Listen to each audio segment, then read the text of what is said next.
Assalamualaikum warahmatullahi wabarakatuh, para pemirsa channel Hidayah Minang. Kenapa channel ini bernama Hidayah Minang? Kita akan mengeksplorasi berbagai warisan kekayaan leluhur kita yang selama ini lebih dominan berbicara tentang silet dalam teknik maupun filsafat-filsafatnya. Tapi kali ini kita akan berbicara tentang hal yang agak berbeda, namun tetap masih dalam konsep silet yang lebih dominan ke arah survival. Bagaimana kita berupaya bertahan atau mempertahankan diri dari berbagai kondisi dan situasi kehidupan.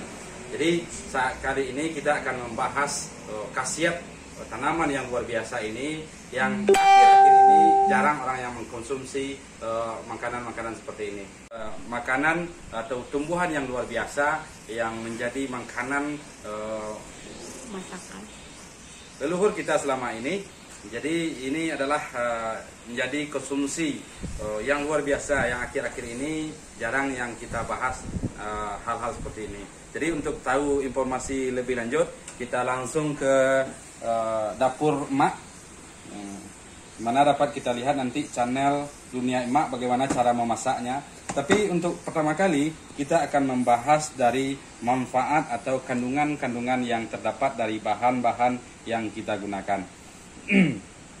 Yang pertama, sambuang. Sambuang menjadi masakan tradisional yang lebih nasional kita kenal dengan nama kecombrang.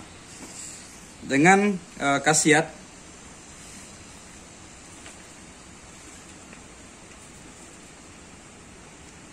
kecombrang ini atau sambuang ini memiliki khasiat antioksidan, penangkal radikal bebas dalam tubuh. Nah, kemudian anti bakteri, anti jamur, mengobati luka pada lambung, menstabilkan gula darah atau tekanan darah, memperkuat atau mempelancar ASI. Jadi biasa ibu-ibu yang baru melahirkan ketika ASInya kurang lancar, jadi ini biasa dibuatkan gulainya dengan tambahan-tambahan bumbu yang lain atau rempah-rempah yang lain. Kemudian dapat menghilangkan bau badan atau bau mulut. Jadi ini salah satunya. Jadi kenapa leluhur kita mengkonsumsi ini atau menjadikan ini sejenis masakan? Akhir-akhir ini secara modern banyak para ahli meneliti kandungan dari sambuang atau kecombrang ini, di mana kandungannya terdiri dari berbagai hal, diantaranya potasium, kalsium, flavonoid, terpenoid, saponin, tanin, alkaloid. Jadi secara modern banyak istilah-istilah yang digunakan dalam atau yang terkandung di dalam sambuang atau kecombrang ini.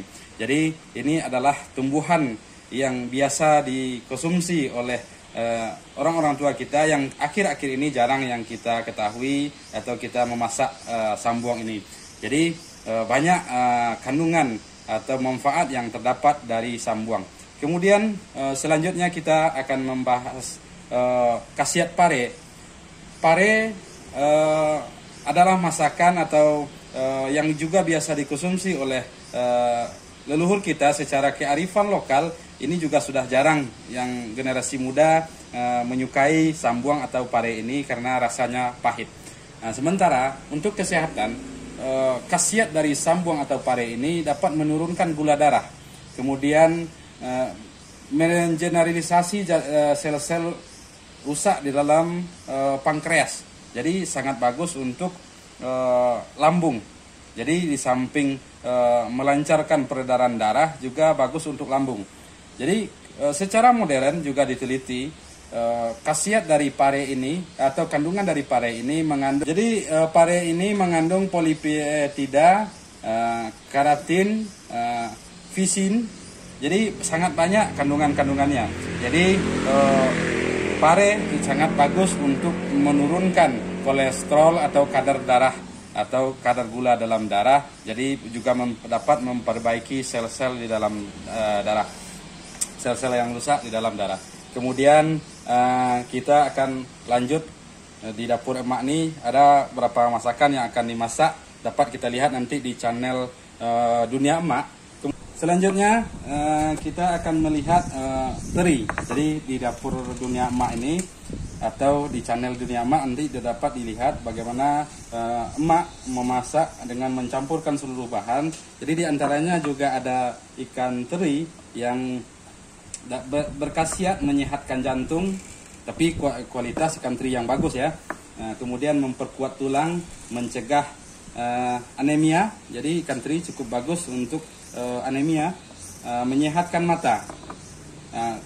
Kenapa kandungan ikan teri itu cukup banyak? Karena ia mengandung kalsium yang cukup bagus, lemak tak jenuh, kemudian ada omega 3 yang cukup bagus untuk perkembangan sel otak. Kemudian selanjutnya ada makanan yang sangat kaya probiotik, yaitu tempe. Tempe dengan kandungan protein yang sangat banyak.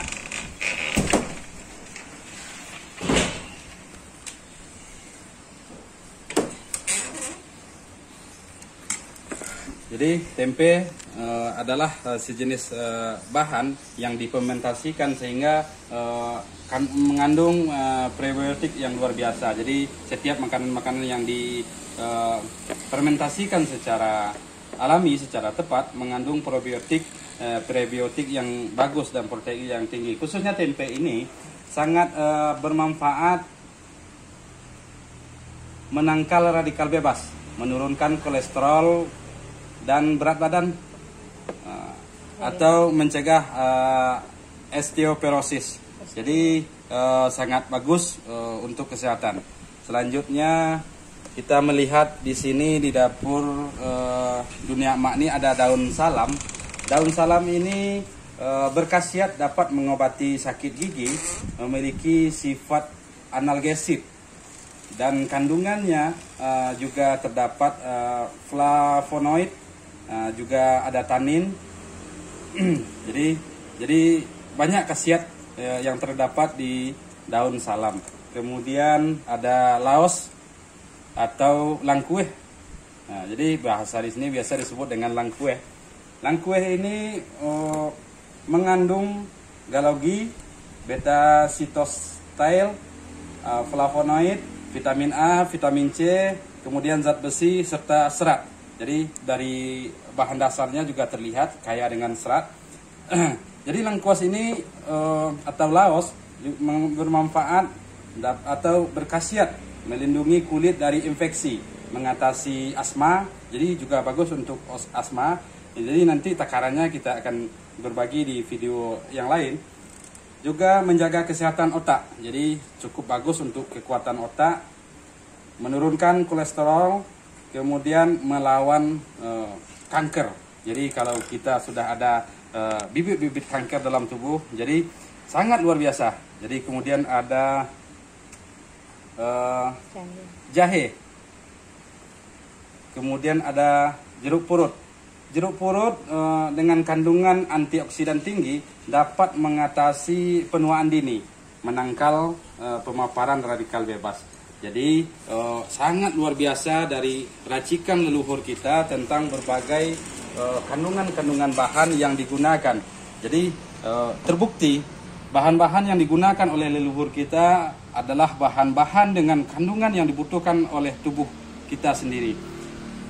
Jadi ini jahe mengandung vitamin C dan magnesium, berkhasiat antioksidan bagi tubuh. Kemudian serai mengandung asam kloronoid. Jadi banyak kandungan serai yang sangat bagus untuk tubuh, yang sebagai antioksidan, anti peradangan, mencegah berbagai gangguan kesehatan lainnya. Jadi serai ini juga sangat berkhasiat untuk tubuh atau kesehatan. Selanjutnya ada cabai yang juga mengandung vitamin C, B1, B6,